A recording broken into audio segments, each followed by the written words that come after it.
Short. Strong. Espresso English. Fuel your day. Let's learn.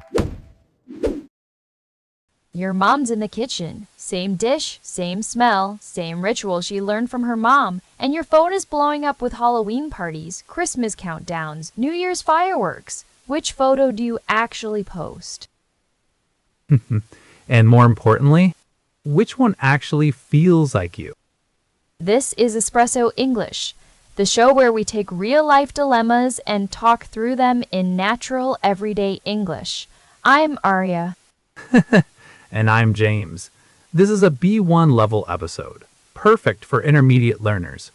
But beginners, you're welcome here too. Just bring your curiosity. Today's question is one that almost nobody says out loud, but almost everyone has felt. You're caught between two worlds. The traditions your family has passed down for generations, and the global celebrations that are everywhere on your feed. And here's the thing, both feel real, both feel meaningful, but somehow, doing one makes you feel like you're betraying the other. That tension, that's exactly what we're unpacking today, and we've got something special, a real two-choice moment later in the episode.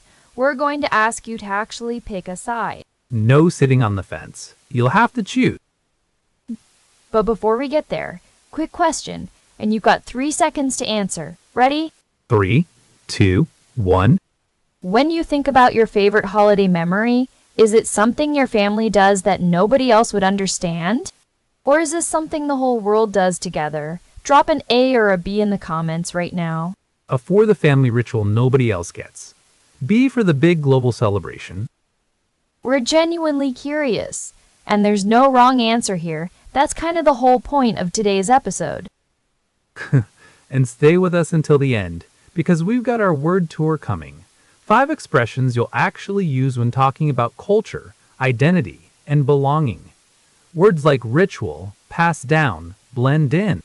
You'll want these. There's one idea we discovered while putting this episode together, a concept called cultural dilution, and it might explain that strange, hollow feeling you get after a very Instagrammable celebration. You know the feeling. Everything looked perfect, but something was missing. We'll get into that, but first, let's set the scene. Okay, so I want to make the case for the global side first. And I know some people are already rolling their eyes, but hear me out. Oh, this should be interesting. Go ahead. Think about what it actually feels like to participate in something the whole world is doing at the same time. New Year's Eve. You're watching fireworks, and you know that someone in Sydney just did the same thing 2 hours ago. Someone in Dubai is doing it right now. Someone in New Delhi is doing it right now. Someone in New York will do it in 5 hours. There's something genuinely powerful about that. I'll admit that synchronized feeling is real. It's like the whole planet exhales together. Exactly. And that's not nothing.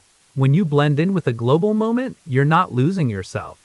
You're connecting to something bigger. You're saying, I'm part of this world. So you're saying blend in is actually a good thing? In the right context, yes. Look, Halloween wasn't originally a global holiday. Neither was Valentine's Day. Neither was Black Friday, honestly. But now, people from Seoul to Sao Paulo are carving pumpkins and buying chocolate. And for a lot of people, especially younger generations, those celebrations aren't fake. They're genuinely fun. They create shared references. They help people connect across cultures. That's a fair point. Shared references do matter. When you can talk about the same holiday with someone from a completely different background, it opens a door. And here's the thing about traditions. Every single ritual that exists today was once new. Someone started it. Someone decided, we're going to do this every year. The lanterns your grandmother hangs? At some point, a long time ago, someone hung the first one. It wasn't always ancient. It was once a trend. Okay, that's actually a sharp point. I hadn't thought about it that way. So when people say, these global celebrations are shallow, I'd push back on that. Shallow for whom? For someone who grew up with Halloween, it's not shallow at all. It's full of memories. It's the smell of fake fog machines and the weight of a plastic pumpkin bucket. That's real nostalgia.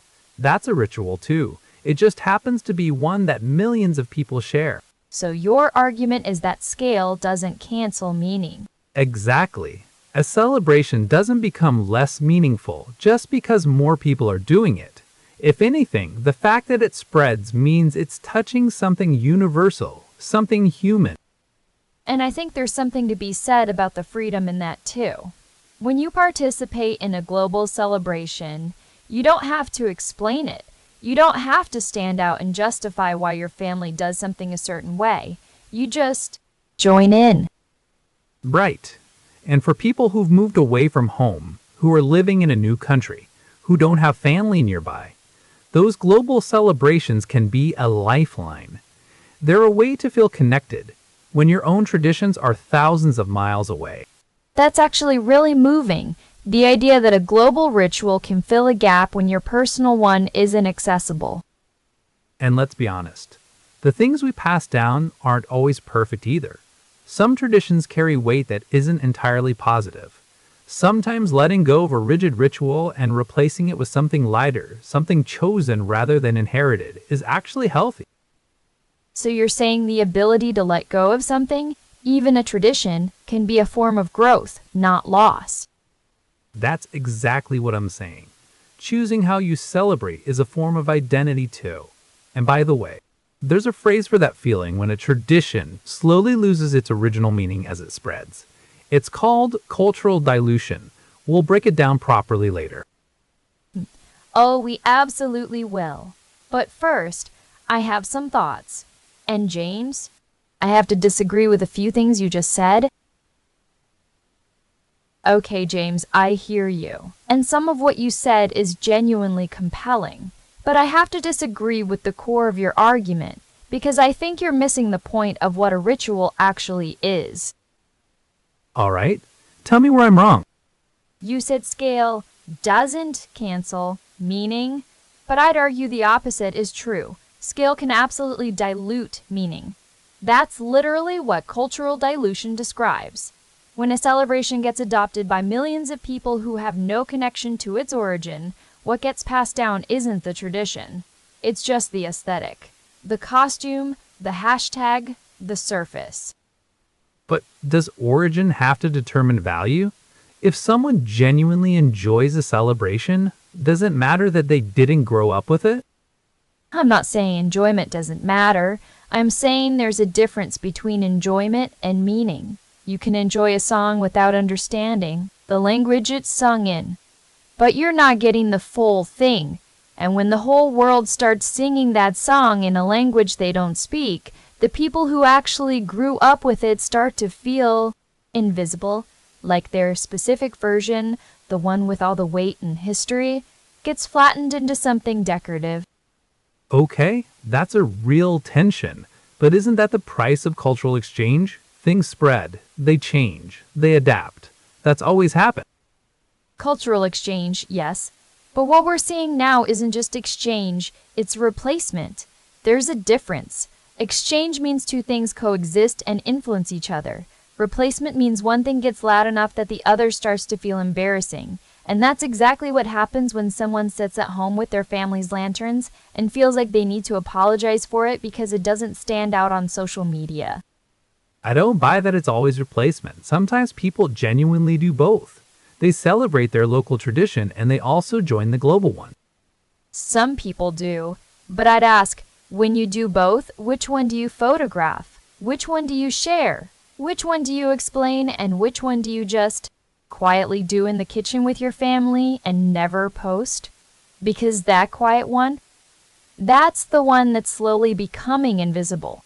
Not because it's less meaningful, but because it doesn't translate easily into a caption. That's actually a really uncomfortable observation. And here's what I think you got wrong about traditions being once new. Yes, every ritual started somewhere, but the ones that get passed down across generations aren't just trends that stuck. They carry specific memory, specific geography, specific people. My grandmother's way of preparing a particular dish for a particular festival isn't just a recipe. It's a record of who she was, where she came from, what her life looked like. That's not something you can blend in with a global version and keep intact. So you're saying the specificity is the point. The fact that it's yours and only yours is what gives it weight. Exactly. And when you let go of that specificity in favor of something more universally shareable, you don't just lose a tradition, you lose a language, a private language that only your family speaks. And once it's gone, it's very hard to get back. But what about the people who feel trapped by their traditions? Who feel like the rituals they inherited don't reflect who they are anymore? Isn't there something valid about choosing to let go of something that no longer fits? That's a fair challenge. And I'm not saying every tradition deserves to be preserved without question. Some things should evolve. Some things should be let go of. Consciously, deliberately, with full understanding of what you're releasing. But that's very different from letting go of something simply because the global version is louder and easier to share. One is a choice. The other is just drift. So the problem isn't change. The problem is unconscious change, losing something without even realizing you're losing it. That's it. That's the whole thing. And I think that's why so many people feel that hollow sensation after a very polished, very photogenic global celebration. They did everything right. They had the decorations, the outfit, the countdown, but something was missing because what was missing was the part that was specifically, irreplaceably theirs. I still think global celebrations have real value, but I'll concede there's a cost to blending in that I wasn't fully accounting for. And that's all I'm asking, not to reject the world, just to notice what you're standing out from and decide if it's worth it. You know what's interesting? We've been throwing around some really specific words this whole episode, and I don't think we've stopped to actually look at them properly. That's exactly where we're going next. Our word tour. 5 expressions that showed up naturally in today's conversation. Words you'll need the next time you talk about culture, identity, or belonging. And these aren't textbook words. They're the real one. Let's break them down. Let's start with the word that kept coming up before we even realized it. Ritual. We used it so naturally. My grandmother's ritual, a family ritual nobody outside your town understands. Right? And it's worth slowing down on this one, because a lot of people use ritual and tradition interchangeably, but they're not quite the same. A tradition is broader. A ritual is specific. It's the exact sequence of actions, the particular order, the details that never change. Exactly. So we celebrate the new year. That's a tradition. But every New Year's Eve, my dad opens the window at exactly midnight and we stand in silence for 30 seconds. That's a ritual. It's precise. It's almost sacred. And you can use it outside of holidays too. My morning ritual, her pre-game ritual, their ritual cup of tea before any serious conversation. That last one is very British. But yes, ritual is one of those words that immediately adds weight to whatever you're describing. It signals, this matters, this is intentional. Now, closely connected to that is passed down. Because rituals don't appear out of nowhere, they get passed down. From one generation to the next, from grandparent to parent to child. And passed down is a phrasal verb, so it's worth noting how it works in a sentence. This recipe was passed down from my great-grandmother.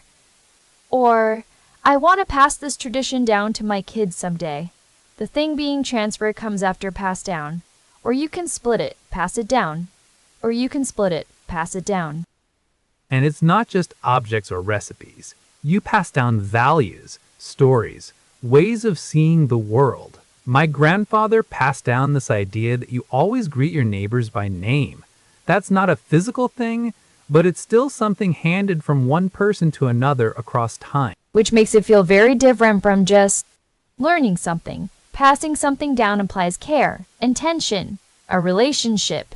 Now here's where it gets interesting, because today's whole debate was really about 2 opposing forces, and we captured them in 2 phrases, blend in and stand out. These two are almost a pair. Blend in means to become part of the group, to fit, to match, to not draw attention to your differences. She moved to a new city and tried to blend in with the local culture. And stand out as the opposite, to be visibly different, to be noticed. His family celebration really stood out. Nobody else in the neighborhood did anything like it. But here's what's subtle. Neither one is automatically good or bad. Sometimes blending in is a survival strategy. Sometimes standing out is an act of courage. The question we were really asking today is, when you blend in with a global trend, are you choosing to, or are you just drifting? And when you stand out by keeping your family's ritual, is that pride?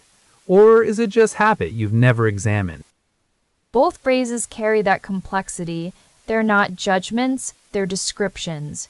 And that's what makes them so useful in real conversation. Which brings us to the last one. And honestly, I think this one carried the most emotional weight in today's episode. Let go of. Let go of. To release something.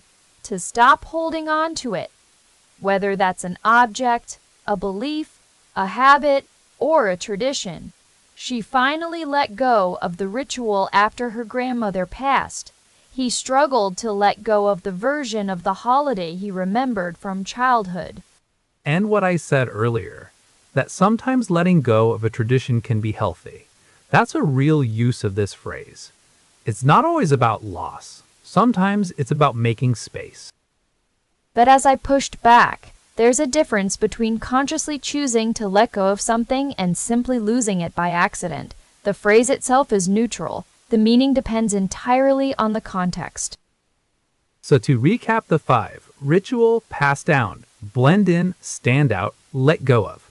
All of them showed up in our conversation today, not as vocabulary, exercises, but as the actual tools we needed to say what we meant. And that's exactly how language works at its best. You don't reach for a word because it's on a list. You reach for it because nothing else quite fits. So here's where we landed today. James made a genuinely strong case. Global celebrations create real connection. They give people a shared language, a synchronized moment, a way to belong to something larger than their own backyard. And Aria pushed back hard in the best way. The specificity of a family ritual is exactly what makes it irreplaceable.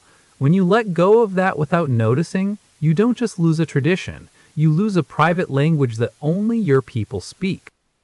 Both things are true. And I think the real takeaway isn't choose one, it's choose consciously. Know what you're holding, know what you're releasing. Don't just drift. So here are 2 things you can actually do before your next holiday. First, ask the oldest person in your family one question: where did this tradition come from? Just that question. You'll be surprised what you uncover. A ritual that felt ordinary suddenly has a story behind it. And second, try to explain one of your family's traditions to someone who has absolutely no context for it, in English, out loud. Because the act of translating it, finding the words, choosing what to include, that process itself is a form of passing it down. You'll understand it differently after you've had to explain it. Those 2 steps won't resolve the tension between roots and trends, but they'll make sure you're standing in it consciously, not just being carried by it. And that's really what the show is about. Not just learning English, but using English to think more clearly about the things that actually matter. Before you go, we want to hear from you. Tell us in the comments, when you think about your most meaningful holiday memory, is it something your family does that nobody else would understand? Or something the whole world does together? Drop an A or a B, or tell us the actual story. We read every single comment. Thanks for spending this time with us. See you in the next one. Bye for now.